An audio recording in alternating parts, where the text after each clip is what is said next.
मिळत नाही.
So, good morning and warm welcome to you all. I am Akshita, your host for today. We continue with our Sadgun Sang Meet, that is 114th virtual webinar. Our topic for today is training for ISO standard 14971, which shall be taken over by Mr. Bhupesh Sud. He shall be covering the topics such as medical devices, application of risk management to the medical devices, and which shall be covered followed up with the question and answer section. Let's quickly go through our agenda.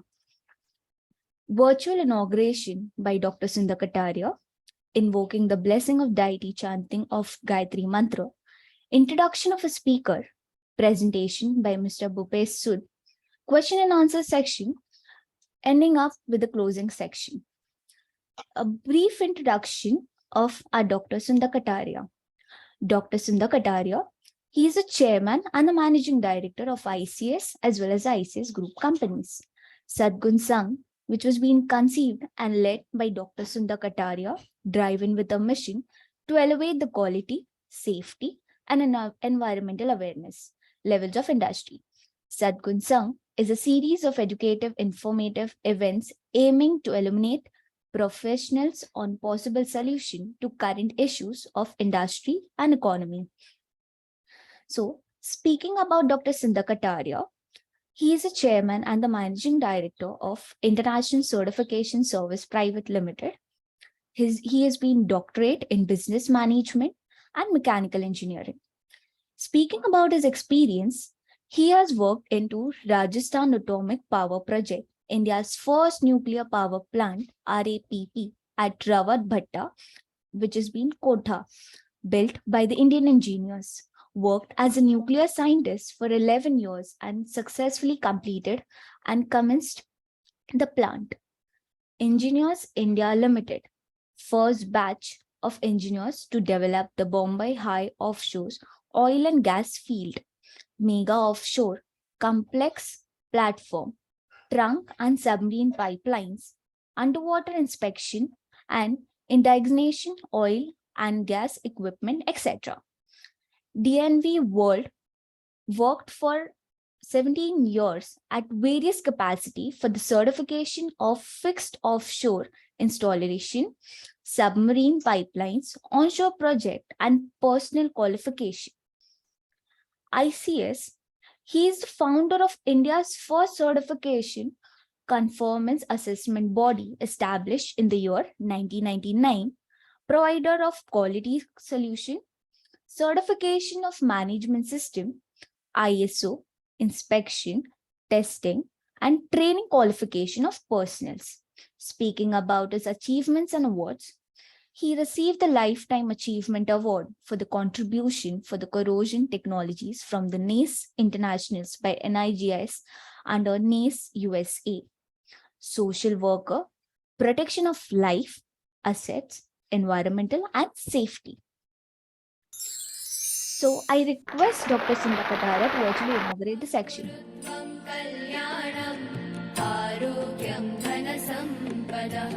शुभं कुरुत्वं कल्याणम् आरोग्यं धनसम्पदः शत्रुबुद्धिविनाशाय दीपज्योतिर्नमोऽस्तुते दीपज्योतिर्नमोऽस्तुते शुभं कुरुत्वं कल्याणम् आरोग्यं धनसम्पदः शुभं कुरुत्वं कल्याणम् आरोग्यं धनसम्पदः.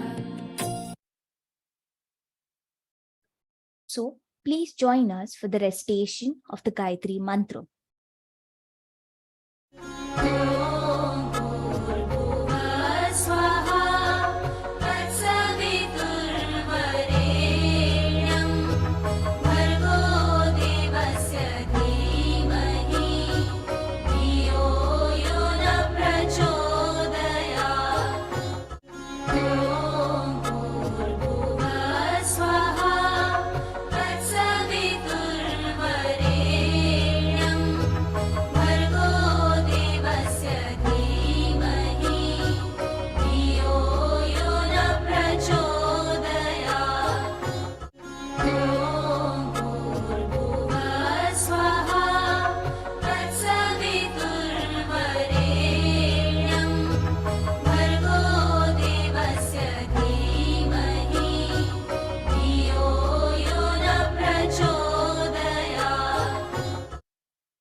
So, a brief introduction of our keynote speaker, Mr. Bhupesh Sood. So, speaking about Mr. Bhupesh Sood, he is the lead, his designation is lead consultant, trainer, and an implementer. Speaking about his qualification, successfully completed the transition course on ISO standard 9001 2015 and ISO standard 14001 2015. He has done MBA in HR as well as BSc in forestry. Speaking about his specialization and experience, he has been certified in Six Sigma Green Belt, dedicated over the 21 years experienced professionals with the experience in technical reviews, accreditation management, training, operations, recruitment, business development, and team building. Please welcome Mr. Bhupesh Sood. Over to you, sir.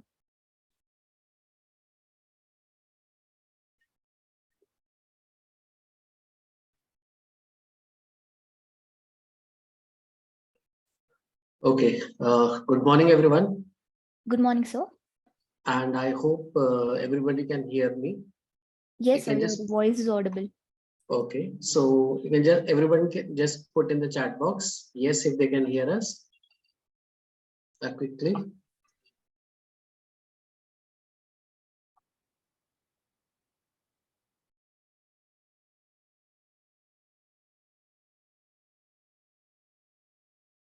Okay, so you understand, Naim can hear, Mr. Naveen, thank you, Shweta, okay. Okay, Mr. Ram, Dr. Lele, okay, fine, great. So with that confirmation, I think this is good that we can hear each other, because many a times this becomes an issue. Okay, so very quickly moving ahead, I'll share my screen and then we can have quick questions from everyone. So I'll just be sharing my screen. Since we know that we are discussing on ISO.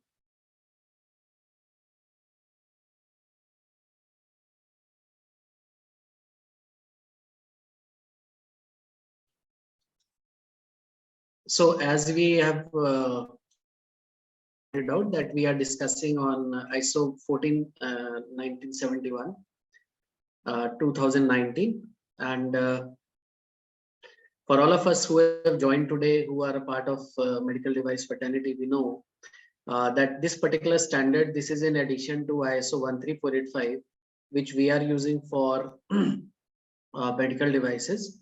So for risk management, basically, we are using this standard, which is ISO 14971 2019.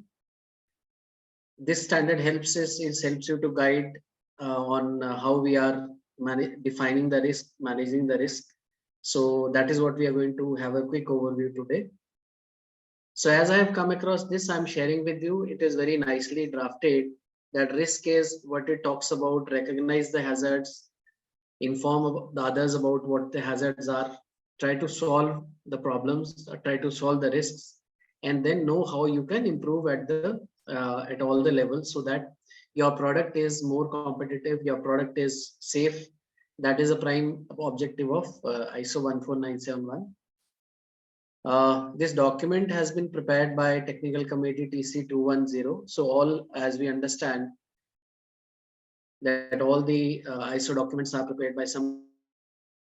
So this particular document is prepared by TC 210. The older version was 14971 2007, which now stands cancelled. And ISO 14971 2000 deals with 2019 deals with the process of managing risks associated with medical devices. So risks, when we talk about the risk, it can be related to the risk related to injury, not only to the patient, but also to the users and other persons around it. And risk can also be related to damage to the property, for example, objects, data, and other equipment of the environment. So as a manufacturer or as a regulatory person or as a owner or a promoter of a medical organization, whenever we are talking about risks, we not only have to evaluate the risk for the device, but we also have to understand that if there is something which might go wrong in the surroundings, which might damage the infrastructure, So those kind of risks also need to be considered when we are talking about risk management. Now, if I ask you that how many risks you can think of, can you put in the chat box how many risks you can think of? I'll just have a look.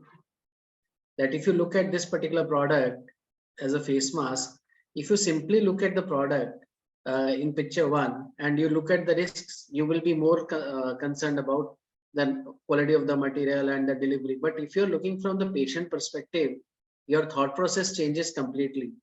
You are then concerned about the patient, and which is the ultimate motive of ISO 14971, that the way we look at the risk or the way we look at what is happening around, we have to make sure that whenever risks are identified or hazards are identified, they are identified vis-a-vis the patients who are exposed to the products that we are selling as a manufacturer.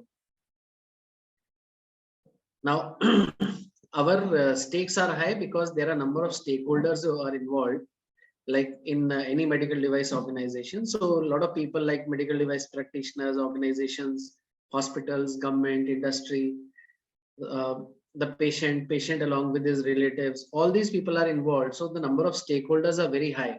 That is the reason that we have to be extra careful when we are talking about any kind of risks which are associated to the medical device that we are manufacturing. Now, just to make it simple for all of us who are participating, that when we talk about risk has two basic fundamentals. One is what is the probability of this particular thing happening, and second is what could be the consequences. So any risk that you talk about, even if we take a simple example here, that this particular face mask we're talking about, if a simple risk could be that, okay, if the tag comes out, what could be the problem? If we look at the simple issue like a tag coming out or the strand coming out from one side, it may per se look very simple when you're only looking at the product. But think of when from the patient perspective, if this thing comes out, what could be the problem to the patient? So that is one key important thing that we all have to consider when we are looking at the risks, that always consider your patient in mind. Then what is the probability of occurrence of the harm? And if this could happen, then what could be the issue? What could be the damage to the patient or damage to the environment, as we talked about? In addition to even 14971, the risk analysis standards, the standard itself says that whenever you are working on risk analysis, there are some additional standards also, which may be related to the medical devices which you are working on as a manufacturer. So you have that you identify the other related standards also. For example, that you have a medical device which is having some kind of software in it. So you have an additional standard of IEC 62304. So this particular standard also needs to be considered along with ISO 14971 when you are making your quality management system or a medical device quality management system. So like this, there are other relevant standards which you need to consider as a manufacturer based on the kind of product that you're making. That the product that I'm making, 14971 will be the basic of risk analysis. But in addition to that, what are the product requirements and what I need to take care to make sure that 14971 is implemented along with ISO 13485. So like other standards, 14971 has also got 10 sections. So first is the scope of the standard. This standard says that it is helping the manufacturers of medical devices to identify the hazards, evaluate the risks, control them, and then monitor the effectiveness of the controls. And for all of us, the second point is important, that is applicable to all the phases of the life cycle of a medical device. And then it also relates to areas like biocompatibility, system security, any kind of moving parts if your product has, any kind of radiations which are coming out from the products, and lastly the usability. So this is what ISO 14971 is applicable to. Then there are some basic definitions which we'll run through, which are part of ISO 14971. One is the fundamental of harm. So these three definitions of harm, hazard, and hazardous situation, they go hand in hand. Like if you look at what is an harm, harm is like what is the issue that it can give to the patient. On the left, if you see that there is a very simple example, like a simple syringe. If the needle pricks the person who's, let us say, taking the blood sample, so the needle could itself be an create some kind of harm to the patient or the person who is administrating, or let us say taking the blood samples. So we have to be very careful whenever we are looking at the medical devices. That medical device in itself may look very simple, but whenever you are doing a risk analysis or the way to handle it, and then there may be some kind of hazards or hazard situation which may be beyond control because of the usage of the device. But in that case, we have to make sure that any kind of instructions that go along with the product, any kind of warnings that go along with the product, they are put up nicely so that the end user is aware of what to do and what not to do.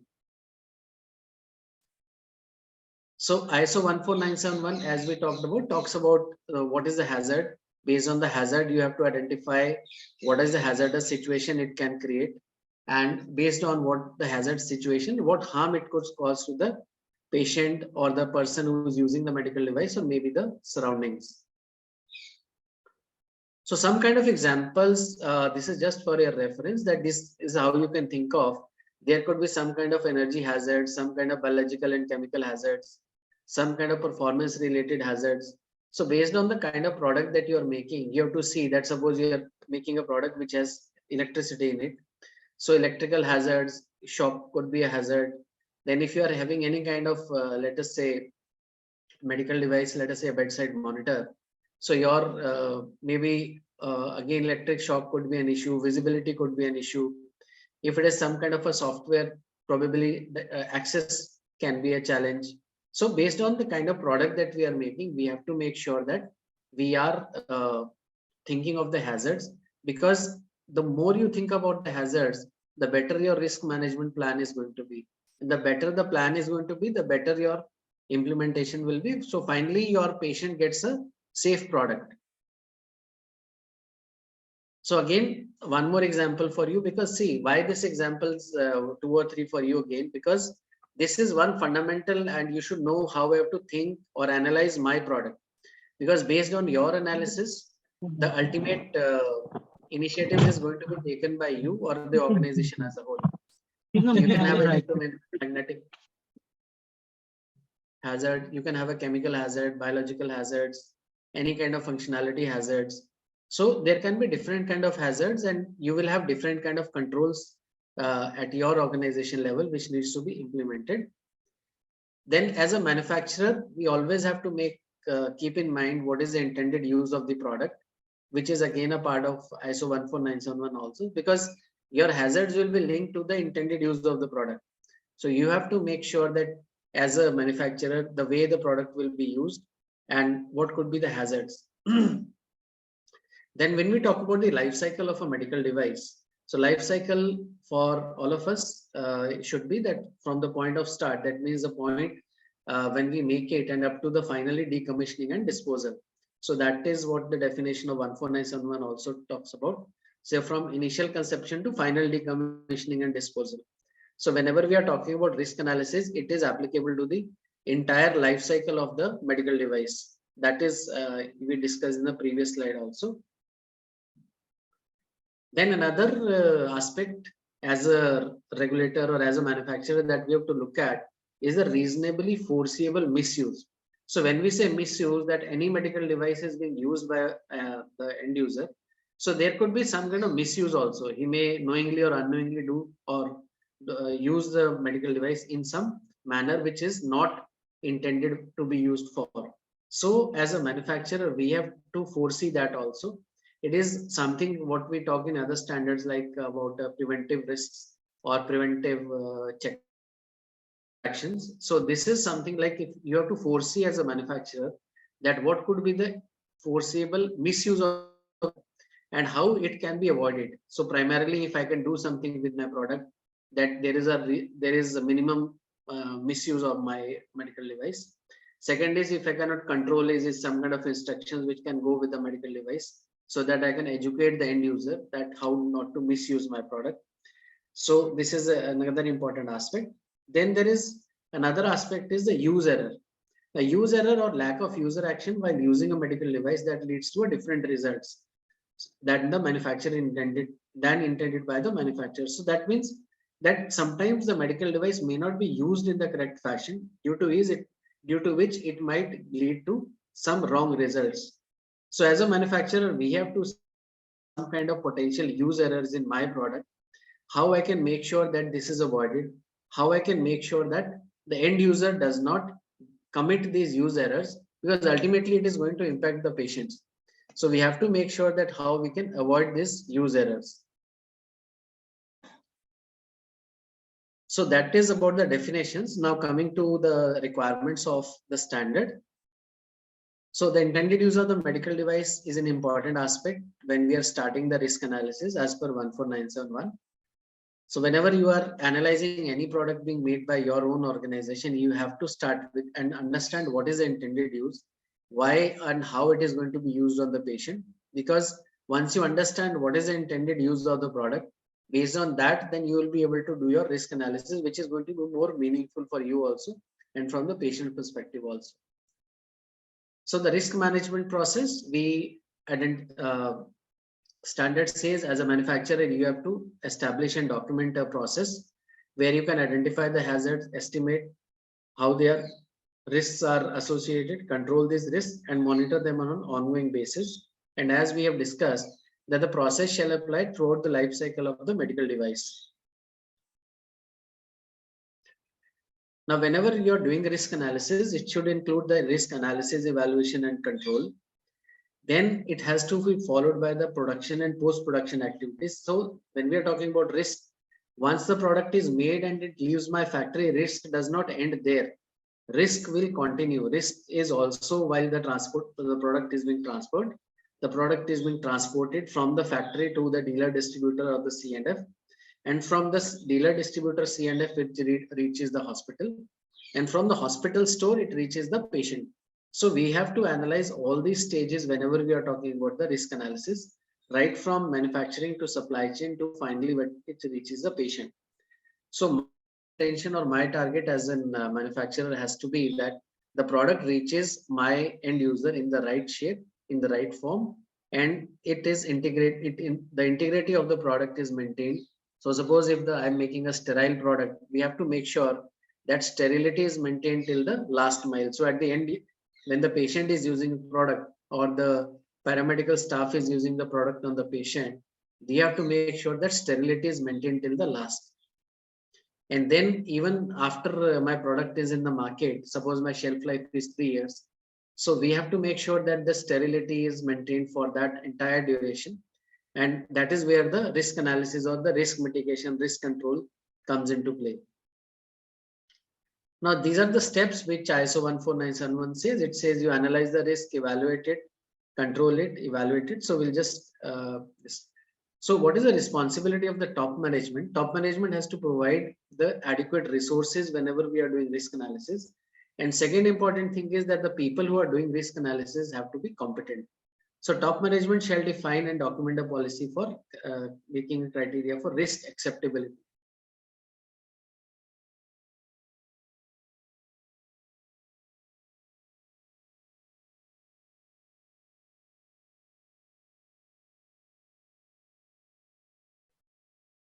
Stakeholders is the investors, then there are patients, then even the relations to the patients, regulators. So we have to, it is the prerogative or target of the top management that they have to make sure that the risk, that they have to make sure that the criteria that is defined for risk acceptance is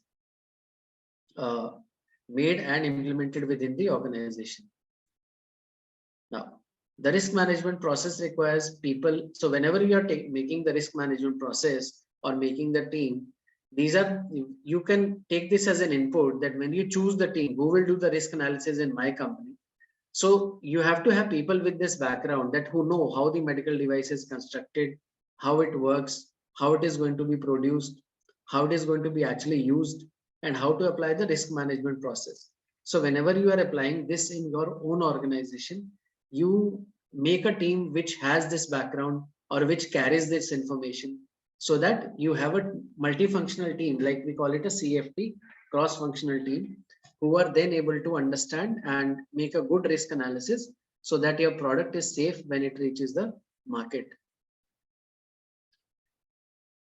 Competence of personnel. Risk management tasks can be performed by representatives of several organizations, each contributing to their specialist knowledge. So that is what we are talking about, that whenever you do a risk analysis and identify the team, you make sure that the team is competent and team is able to take up the task of risk analysis. Every organization which is making a risk management plan as per ISO 14971. So this is the document or the risk management plan which has to be documented within the organization. So the first thing you have to do is what is the scope of the risk management activities. Then you identify the people who will be doing this. So assign the roles and responsibilities. Then requirement of the risk management activities. Then you identify what is going to be the criteria for risk acceptability. Then how the overall method will be done, or how the overall exercise will be done to make sure that overall residual risk is identified. And then after that, activities for verification of implementation and risk controls. And once the product is released in the market, then you do a post-production and post-delivery risk analysis if there is which are.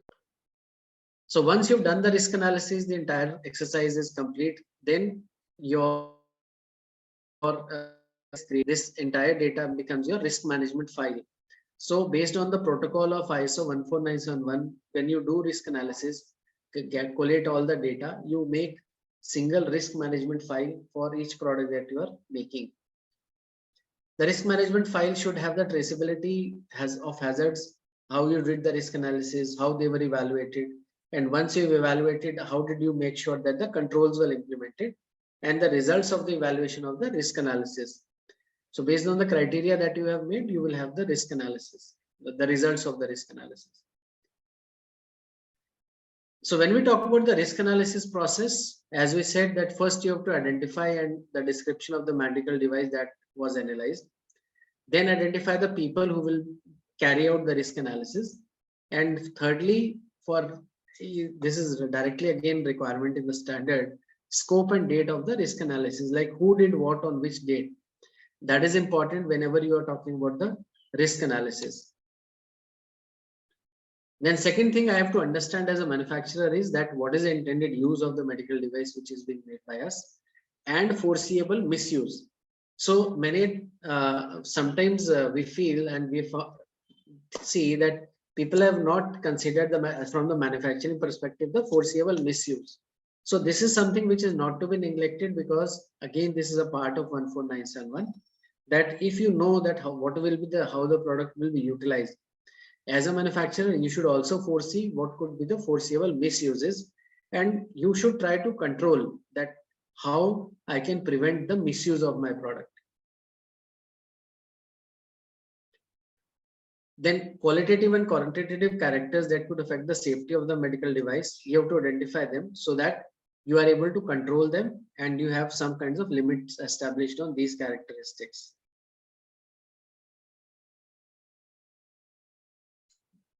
Then we come to identification of hazards. So once you've made the criteria and now you start identifying the hazards.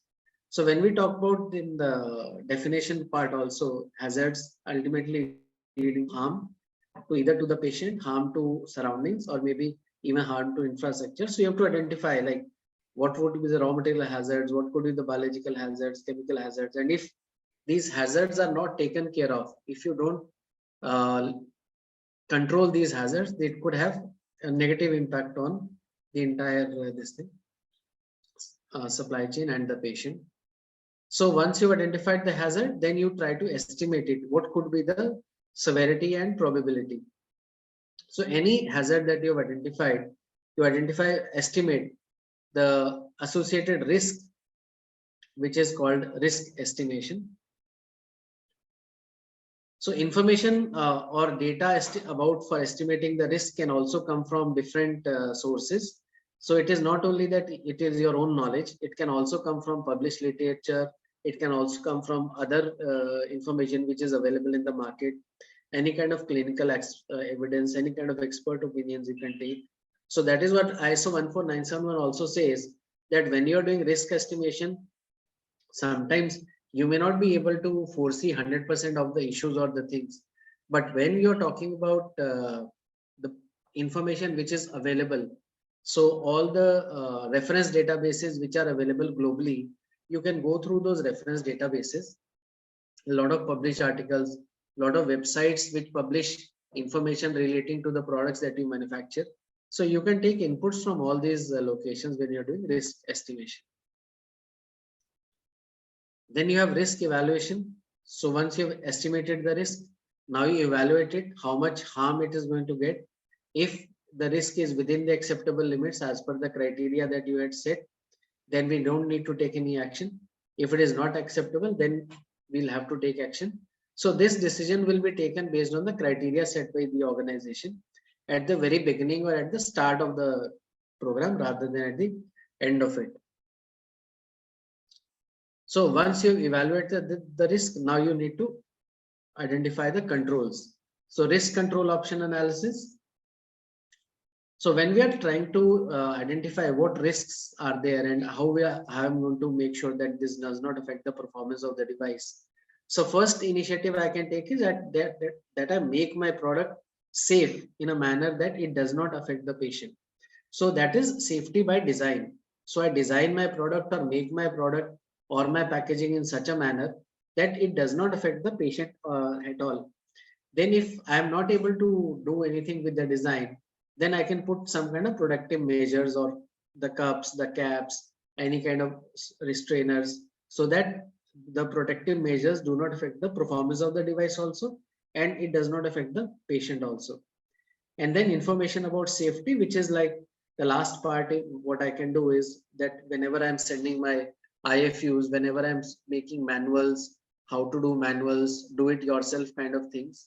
So all these carry the information which help the person understand and ensure that he is safeguarded from the risk analysis. So when we say risk analysis, like I said, that there could be three fundamentals: safety by design, any kind of protective measures, and then the information. So when we say safety by design, it could be the initiatives which the design team takes whenever you are designing the medical device. Then second is if we are using some kind of materials. So like, for example, on your screen, you can see that any kind of limit switches, so the medical device is turned off when the temperature goes beyond certain point. The kind of cables that I might be using are flame-proof cables. So these kind of decisions these kind of protective measures that can be done. Then you have information which can go as an IFU or maybe kind of symbols that you put on your medical devices. Then any kind of stickers that you put on medical devices, any kind of warnings that you put on your medical devices. This all could be a part of your information that goes with the device. Then areas like electromagnetic compatibility, which is mainly done for your electrical equipments. Then any kind of usability issues which can come up. And finally, the third one is the biological evaluation of medical devices. So if during the risk control option analysis, if you determine that risk is not acceptable, you have you have to make sure that you use appropriate methods to control it or minimize it.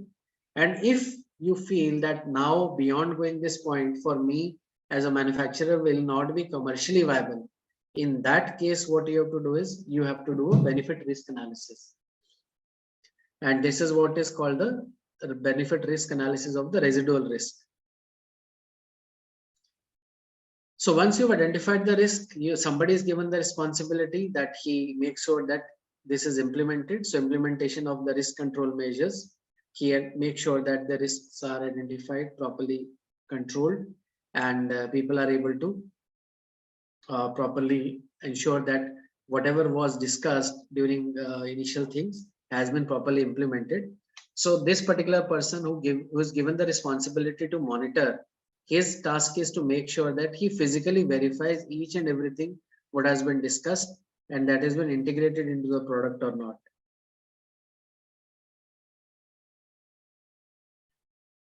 So risk control compliance is checked when you are inspecting, and finally as part of the risk management file. So the risk management file which you are creating for your medical device, this particular file will be verified by the auditors or the external agencies to see that how you have ensured that your device is safe to use. After the risk controls, again, you have to evaluate the residual risk. As I talked about, that if once you have implemented all the controls, still there will be some risk which is left over with the device. And this risk is going to be the residual risk. So you even have to identify the residual risk. And if residual risk is more than your acceptable criteria, then again, you have to go further implementing the controls so that your risk number or RP number, as we talk of, is within the range of the acceptability, or your benefit risk analysis is more than the numbers which are being shown. So it says if the benefits outweigh the residual risk, then we can proceed.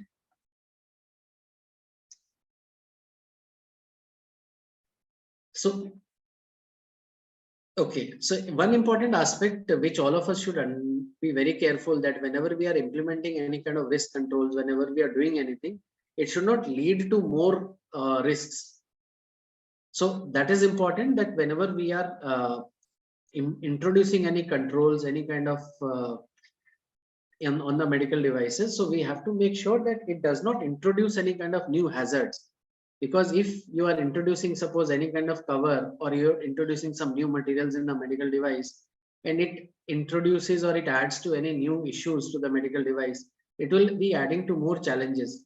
So whenever you have identified the controls, and the person who's monitoring the controls, he has to make sure that it is not introducing more controls. And in fact, your CFT team, the cross-functional team, they also have to see from time to time that whenever you are introducing the controls, it does not add to additional issues with the medical device. So once you've implemented all the controls, then comes the evaluation of the overall residual risk. So standard says if the overall residual risk is judged acceptable, the manufacturer will inform users of the significant residual risk and shall include the necessary information in accompanying documentation in order to disclose those residual risks. So as I told you, that when you have more residual risks, and if you cannot go beyond, because suppose it becomes practically impossible for you to go beyond this particular risks or this particular implementation or implementing the controls. So in that case, you have to do a residual risk analysis.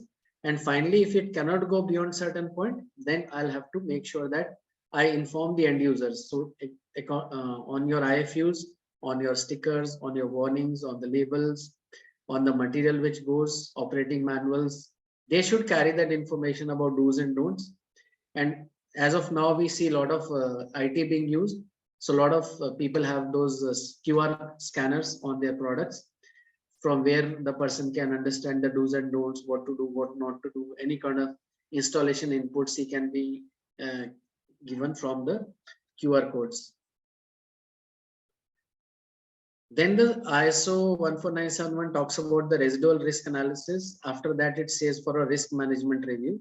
Again, this is a requirement of 14971. So prior to release for commercial distribution, the management shall review the execution of the risk management plan. The manufacturer has to review the execution of the risk management plan.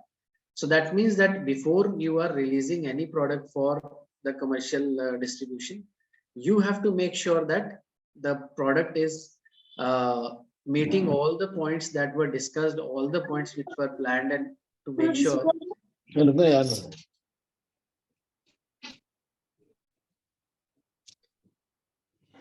So you have to make sure as a manufacturer that whatever was planned, whatever controls were thought of, these controls have been properly implemented and verified before the product is released finally for the commercial distribution. And this review shall at least ensure that risk management plan has been appropriately implemented.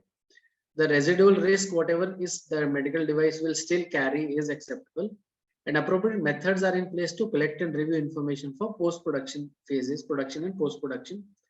so that if there is any issue which is captured, it comes back to the risk review team, who then update the risk management plan. And if there is any further need to implement the controls, then they are reviewed and properly controlled and implemented. Now, when we talk about production and post-production activities, so this is the responsibility of the manufacturer. 14971 says that it is the manufacturer's responsibility that they have to, where applicable, if the manufacturer has to collect the information generated during production and monitoring of the production process. You have to collect information generated by the user, information generated by those accountable for installation, use and maintenance of the medical device. So that means all the medical devices where any kind of installation is there, where any kind of maintenance, annual maintenance contracts are happening, and some kind of learnings are coming from those people who are installing the product. So there could be some kind of inputs which come from them also, because they will be feeling because they will be carrying the on-ground information or reality, how your product is performing on the shop floor itself, on the hospital floor itself, how it is treating the patient, how the patient is getting benefited out of it. Then these are the people who also interact with the paramedical staff, the doctors. So they will be having the first-hand inputs. So if there are any such inputs which can help you as a manufacturer to improve your product, it will be a great achievement. Information generated by the supply chain. That means if your dealers, distributors who are again in touch with your doctors, paramedics, if they have any kind of information, if they have any information relating to the storage, handling, transportation, any inputs on your packaging of the medical device, then this kind of information could be gathered from your supply chain also. That is part of your transportation validation when you're doing for your products. Any kind of information which is publicly available, which can help you to improve your medical device or the risk management plan.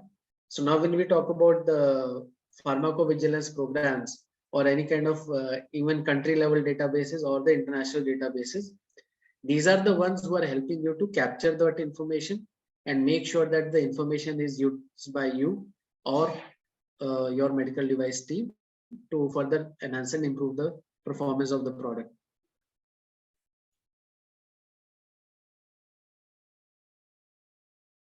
Yes. So that was ISO 14971.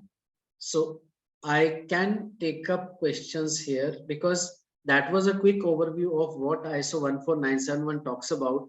And as a manufacturer, as a maybe a trader, traders, it is how you understand it, and as a manufacturer, how you implement it among your team members so that you are able to make sure that your medical device is safe and it reaches the patient in the most appropriate and the safe manner.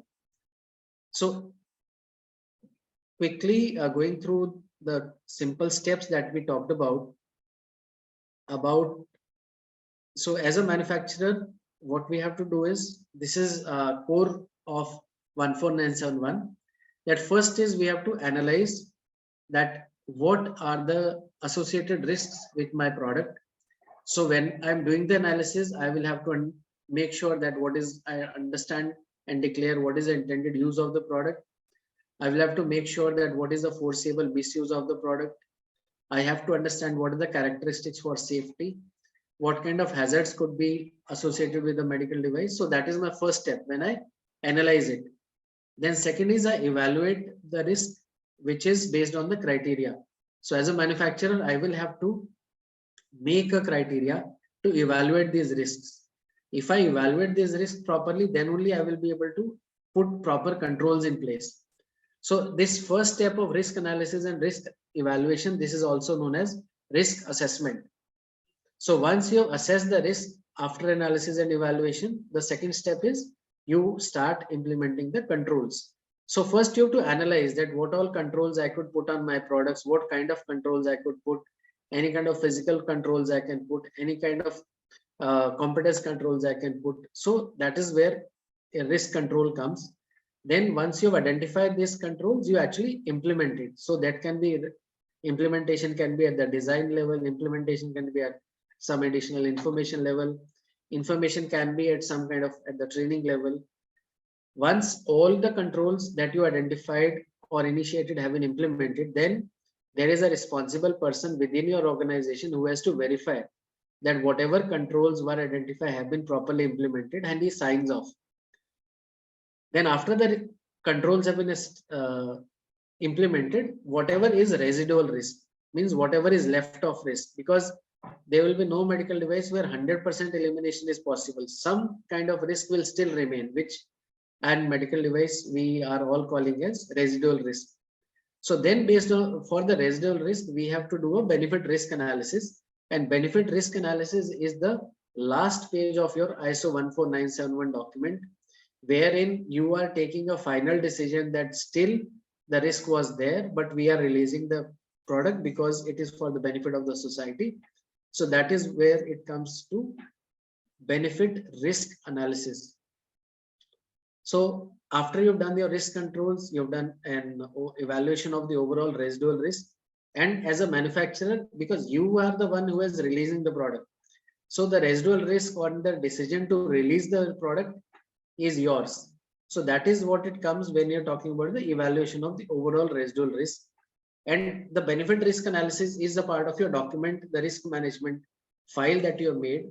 So the last page of the file, risk management file, will talk about the benefit risk analysis and your decision as a manufacturer, how you release the product in the market.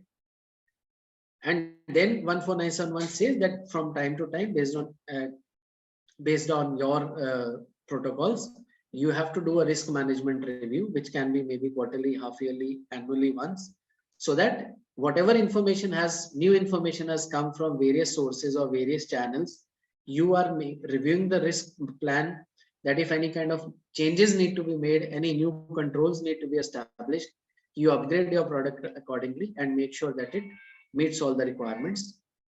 And then the last part, which talks about that once you have released the product in the market, you should have a method as a manufacturer to gather information regarding post-production. And what we are talking about, the post-market clinical follow-ups, or maybe the post-market analysis. So for the entire shelf life of the product, when it is in the market, my product is safe to use, nothing is happening to the stability of my product, nothing is happening to the stability of my product, the packing material is not deteriorating. All these things you are taking care or monitoring as a manufacturer once the product is released in the market. So these are the 5 or 6 fundamental steps you can say whenever you are designing or defining your risk analysis as per ISO 14971-2019. And as I shared with you that there could be some kind of, so this is some kind of examples which you can understand that when you are looking at a medical device, what kind of hazards could be there with your medical device. Any kind of electromagnetic energy is there which is released. So that is where you are doing your EMC capability test. Any kind of functionality issues. So that is what talks about the usability of the product or the usability engineering. Any kind of measurements which are given by the device. If there is some error with the issue, or if there is an issue with the medical device which is being made, how it can negatively impact the diagnosis and the treatment of the patient. So this is how you look at your medical device. And as I started off, I'm coming back to the same thing, that when you are looking at a medical device, you don't only look at this medical device as a standalone piece of instrument. You have to make sure that this particular medical device is considered, evaluated in sync with the patient who is wearing it, patient who is using it. So different medical devices, how they will be used on the patient, that is very important, and that is the key fundamental whenever you are doing risk analysis. So that was my part, and I am stopping here. So now we can be, I'm just stopping my screen sharing, and I can take up a few questions if you have any. Thank you. Thank you, sir, for such a nice presentation and explaining the topic in a simplifying way. So now I request all the delegates to put your questions in the chat box, or you can unmute yourself and ask directly to the sir, so your doubts can be cleared right itself. Yeah, Sudsab, my question is, you have very nicely given all the entire template for risk evaluation. No, sorry, for the risk assessment, what are the likely hazards, biological, chemical, environmental, I mean, in this case, how do you actually evaluate it? Can you give one specific example? XYZ risk was evaluated in this manner. Evaluation, matlab we are putting some numerical figure there so that we classify medium risk, high risk. I think that's what you meant by evaluation, isn't it? Yes, yes. So, sir, just to put it very simple, like first you make the criteria that, okay, you have to quantify the risk, right? So any product that you're evaluating, you have to quantify. Suppose you say that, okay, suppose I'm talking about an electrical medical device, which has a probability of giving an electric shock. So if I say that there is a probability of an electric shock, so two simple things. Suppose you are using a temperature gun and you are using a bedside monitor. So what is so both can give an electric shock. Even a small electric charge can give electric shock, and the bedside monitor can give an electric shock. But what could be the severity? So you have to assign a number to it, and that is where you first make the criteria that, okay, what is the criteria, how I'm going to rate, and then ultimately when we do the risk assessment, you are doing you are assigning the numbers. Then some companies add those numbers, some companies multiply those numbers, and based on the final number you are finally taking a decision what to do and what not to do. So, isme just because since we are having a very kind of open discussion on this thing, this probability part, what is your experience? Because probability wala jo hai na, I always find it's very subjectively done everywhere, not only in this sector, but even in other sectors. This probability ka, how do you assign a value to probability?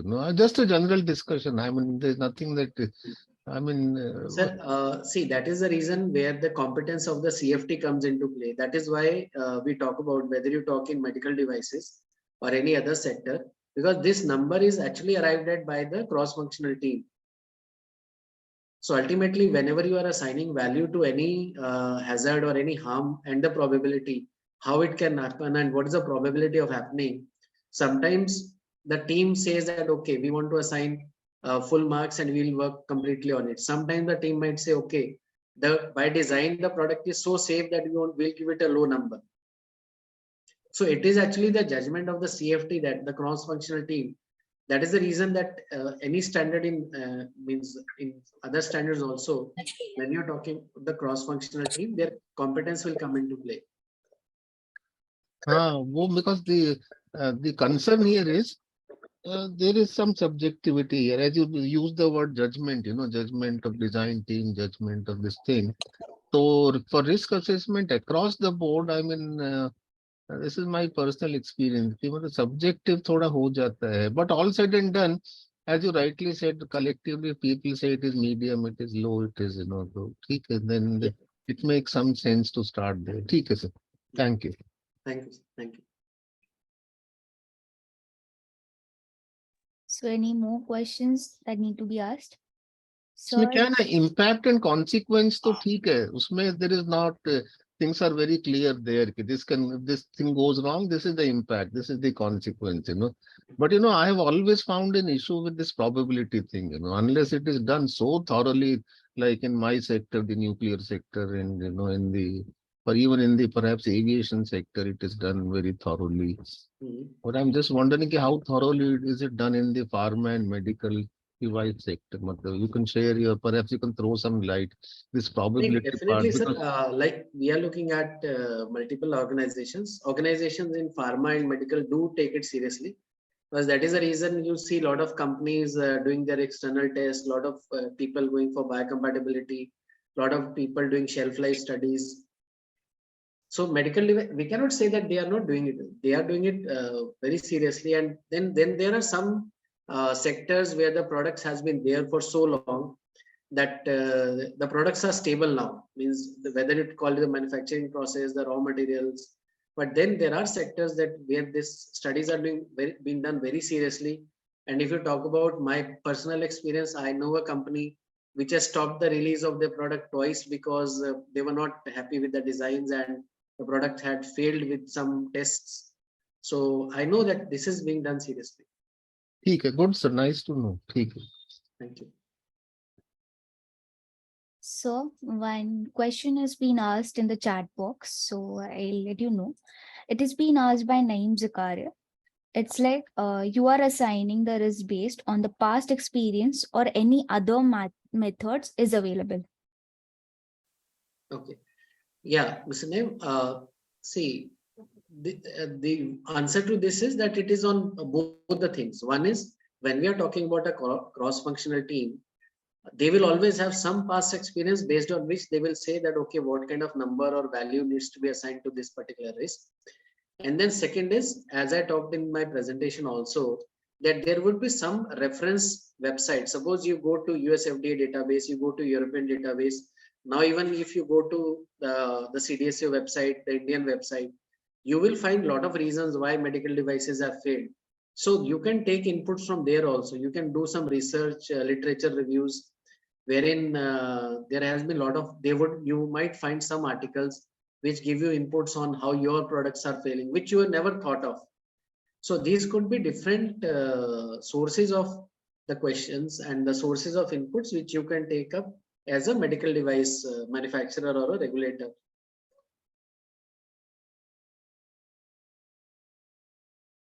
So, sir, the next question has been asked by SN Lele. Why the standard is not a high-level structure? Is this a certified standard? Okay. Yeah. So this is not a high-level structure. The question is from the ISO perspective. So this is not a high-level structure that needs to be asked to ISO because they are the ones who released it. But this is not a certifiable standard, that is for sure. Certificate will always be on ISO 13485.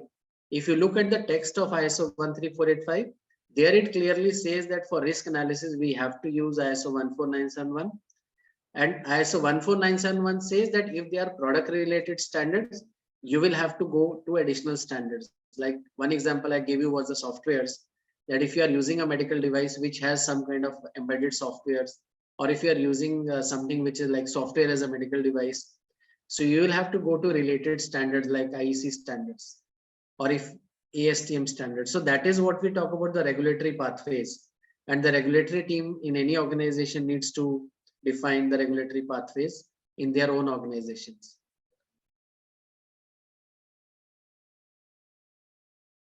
Okay, so So one question I want to ask you, that during the audit for 13485, I mean, this thing you mean to say, the reference to the risk management standard, how seriously is that audited, whether that was used or no? In case you are the auditor, how seriously would you audit? Was the standard actually referred to, or it is just a generic risk assessment done by the organization? It is not, sir. See, it is not generic because see, ultimately, it is the responsibility of the organization to make sure that the medical device is safe for the patient who are using it. So we have to make sure that as a manufacturer, that all the aspects of risk analysis have been taken care of. And if you say that how seriously it's done, what I have seen and my experience says it is done seriously. It is never like just off the hook document. I agree, sir. Medical में it's not that इतना coolly नहीं लिया जाता. I mean, things are very well organized. I mean, and that you're right. Where I think we agree with you on that. They are very serious and they follow regulation. There are compliances and everything. And sometimes there might be a possibility that they may not have identified some risks. That possibility can be there because then the question is on the capability and the competence of the team who did the risk analysis. But if we say that from the auditor's perspective, all auditors take it seriously. I'm very sure about it. Okay, but have there been any instances some risk was ignored and then some catastrophic kind of thing happened? Generally, case studies वगैरह आते हैं ना ऐसे हर sector के.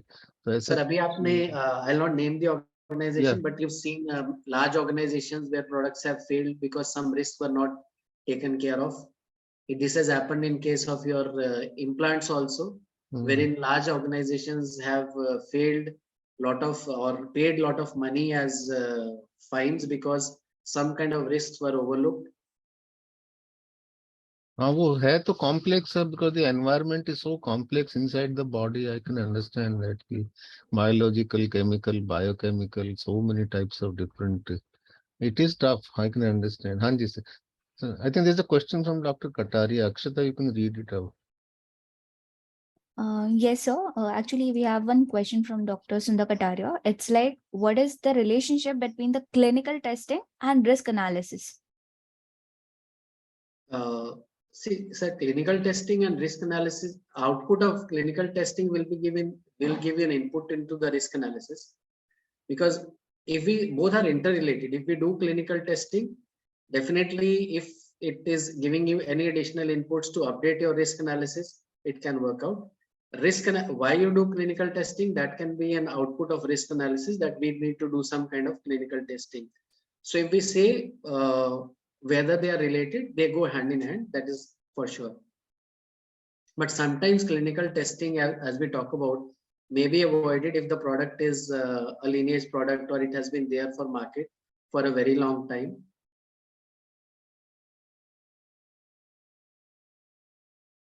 And I think there is one more, Mr. RP Kestwal, he says, how do we do risk analysis of thermometer?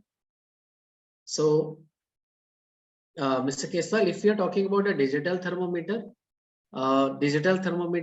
looks very simple, but if you go inside, digital thermometer carries a sensor. From sensor, it goes, which measures the temperature of the body, and from there, this takes this particular reading to an embedded software which is on the chip, and then on the chip, which converts the signal into what can be displayed on the screen that we look at 98.3 and 100, 101 temperature. So now you can evaluate that if this fails, if the embedded software fails, what could happen? Suppose a doctor is using a digital thermometer and the patient is having a means a temperature of 98.3 and the digital thermometer says 102. What will happen in that case? And you can just imagine the fate if this was during COVID, that a normal person is being referred to. So a normal person could be misdiagnosed. He could be put on isolation during COVID times if a normal patient was being showed as 102, 103. So per se, the digital thermometers looks like a very simple device, but from the analysis perspective, we have to look at from the patient perspective. So simple इसलिए लगता है ना sir, because today it has become so economical to buy 100 rupees, 120. People think कुछ भी नहीं है उसके अंदर, that's one perception, which even I had once upon a time. कि इसके अंदर होता क्या होगा यार 100 रुपए में. But then as you clarified right now, there is a whole lot of complex system inside. Yeah. But isn't that more risky than the conventional one? And as far as reliability is concerned? Accuracy and reliability. I know, what's your personal feeling on that? Sir, if it comes from a good company and all the things have been taken care of, I think there is no problem, because world over people are using digital thermometers. Okay. The only thing is the reliability of the software and the chip that goes inside it. That is the issue. And sometimes the sensors may not have been put on properly. The signals may not be carried on properly. So I have seen companies who are making digital thermometers wherein 100% checking is done for the entire lots. It is never done on sampling basis. Great. Because one thermometer fails means one patient can lose his life. Yes, yes. True, sir.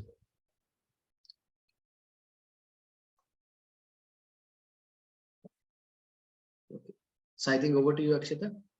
Thank you so much, sir, for clearing all the doubts. Speaking about the next section, our next section is on 11th of Feb 2023.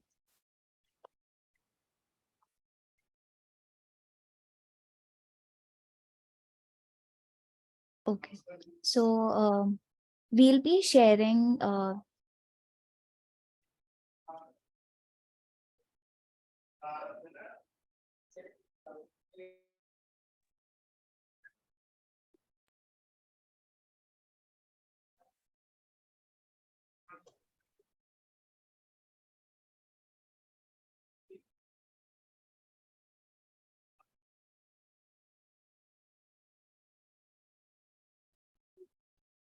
so our next section will be on 11th of Feb, which will be on topic of understanding and implementing the principle of sustainability, which will be taken over by Mr. Gurab Singh Baweja.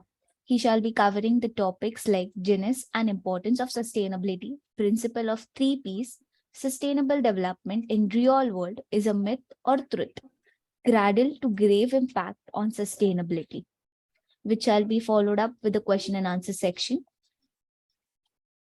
अक्षता और banner को दूसरा banner उनका कहाँ है? ये तो अभी सूद साहब का ही दिख रहा है बैनर. एक सेकंड सर. आप नाम बवेजा साहब का पढ़ रही हैं और बैनर सूद साहब का दिख रहा है मतलब. एक सेकंड ना, सॉरी सर, एक सेकंड. हाँ, आप दिखाइए Sood. We can ask miss doctor Sood साहब, ये अपना sustainability to what extent is it considered in the risk assessment here in medical, the sustainability considerations?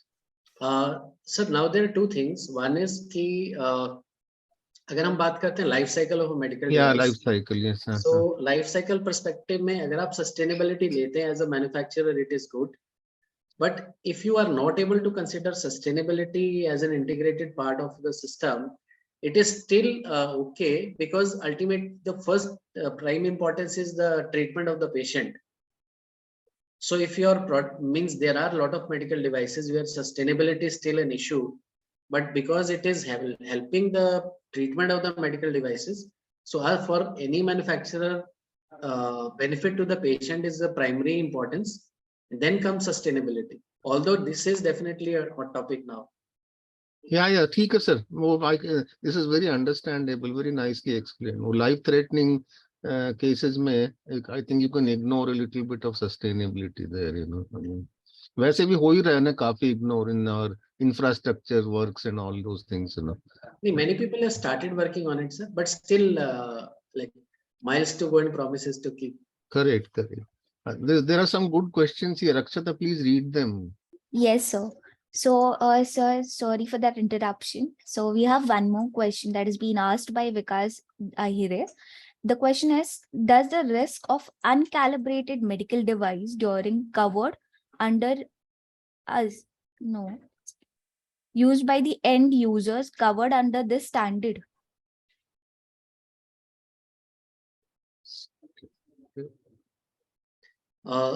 Okay, so see, Vikas, now here the thing comes is, first is as a manufacturer, we have to make sure that if calibration is the requirement of the standard, how we have communicated it to the end user.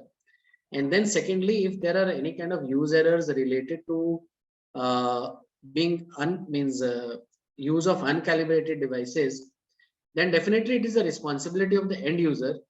Means as I told in 14971 also, like reasonable means foreseeable misuse, but only to a reasonable level. So if the end user is not getting his devices calibrated from time to time, then definitely the onus lies on him also.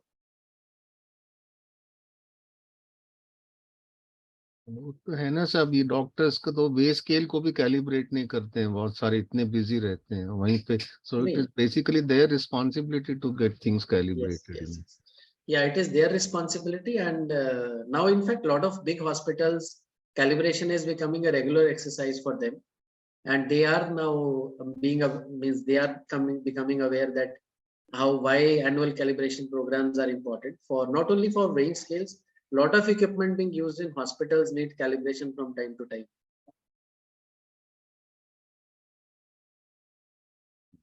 We can request Baweja Saab to please pop in, sir, if you are hearing the conversation, because he is another stalwart in the area of hazard identification in the oil sector and related sectors. Baweja sir. in case you can, because this Yeah, is an open yeah. discussion. Anji sir, please welcome sir. Yes, please. Yes, please. Can you please repeat the question No, again? my question is simply you can pop in with your inputs also, Yeah. because this is an academic and intellectual discussion. I really appreciated the theme of the talk, and already a good amount of coverage has been done from the safety perspective. And of course, he has linked with the pharmaceutical industry as well as medical equipment manufacturing industry so nicely that I have no words to express my gratitude and thanks to him. But notwithstanding that, when we talk of residual risk, the matter of residual risk is really a typical and critical matter. What we think residual risk is negligible when we analyze on the basis of alarm, what we think is negligible, tomorrow it can become a serious issue. That's one aspect which I always look at when we are going around for audits. Secondly, over a period of time, whatever systems you set, whatever training you give it to people, retraining you give it to people, still some sort of complacency creeps in. And when this complacency creeps in, this also adds to a sort of unidentified risk becoming vital and important. I'll give you one simple example, which we all can very well narrate. If you recall, we all have learned cycling when we were child. And initially, when we were learned cycling, somebody was guiding us how to balance our body for cycling. After 15 days, 20 days, we became very confident. We started driving cycling. And suddenly, we started shaking hands with friends or waving hands to friends. And suddenly, we also reached to a level that without touching handle, we could drive the cycle. Now, this is nothing but adding to the risk, which was not identified when we started learning cycling. But complacency has come or overconfidence has come. So these are the factors which are human factors, and they are to be identified as part of the residual or newly emerged sort of risks which are there in any activity which is being done in the field. I think I have made my point. There are many other points, but immediate which came to my thought, I'll share it with you. But yes, one more point also I would like to add, especially close to the financial year closing or semi-financial year closing, we always look at pushing our throughputs from the industry, trying to make hari-bari, both from management level as well as financial perspective. During that period, every supervisor takes extra care, puts somebody on the overtime so that the production is met with. But over a period of time, this becomes a practice of producing more. When you produce more in a sustained basis, the kind of supervision which we gave during those extra times of working will get reduced. That means we are not identified the additional burden which is coming onto the workplace, the additional occupancy of workplace, creating more clutter. That also adds to the hazard, which originally was not envisaged, but now it is getting created, and it becomes the order of the day. People starts accepting it, and we don't know when this kind of unidentified hazards have creeped in. Thank you. Thank you for giving me time. बहुत अच्छा point बोले सब आपने. This is something, I mean, anyway, just in one sentence, Ambassador car, the decline of Ambassador car started when some of the general managers were pushing reconditioned engines which had failed during the last 10 months.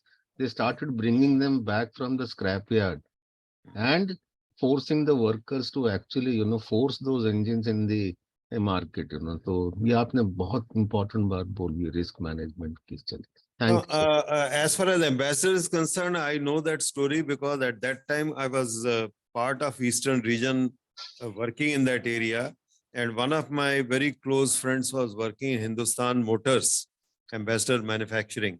Hmm. So happened in 1989 or 1979, I think. During 79, there was a torrential rain in that area where the Hindustan Motors, Hind Motor, local station is there near Calcutta, and entire Calcutta was flooded.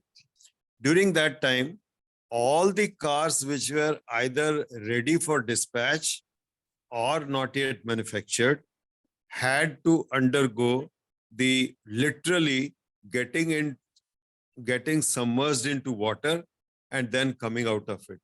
So that time, all these engines were reconditioned, and that's what is one of the residual risk which has come, or new risk which has come, which was not identified. And that's why the company went to the dooms. Great. Sorry for नहीं adding. नहीं नहीं, वो तो sir आपको provoke किया इसलिए था sir, because you have spent a lifetime in risk assessment of various. तो एंड ये लास्ट में जो हम लोग डिस्कस करते हैं, we are very open, we don't care for whether will be misperceived और दिस थिंग करके. ये तो एक ओपन डिस्कशन है, and we Thank you. This is based on the inputs of our honorable speaker ki, to adding to what he has discussed and what could be the fallout or the kind of the other perspectives on the same topic. So sir, thank you sir, thank you so much. Thank you so much. So thank you so much, sir, Great. for sharing your experience as well. So sorry for the technical issues that have been happened. So from granting your permission, Bhupesh sir, I would like to share up the new section slide. Yes, please. Yeah, please go ahead.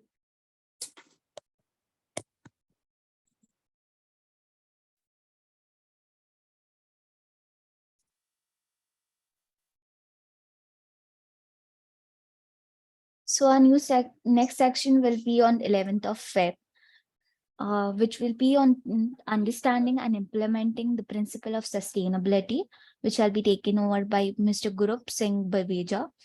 He shall be covering the topics like genesis and importance of sustainability, principle of 3 Ps, sustainable development in real world is a myth or a truth, cradle to grave impact on sustainability, which will be carried out with the question and answer section.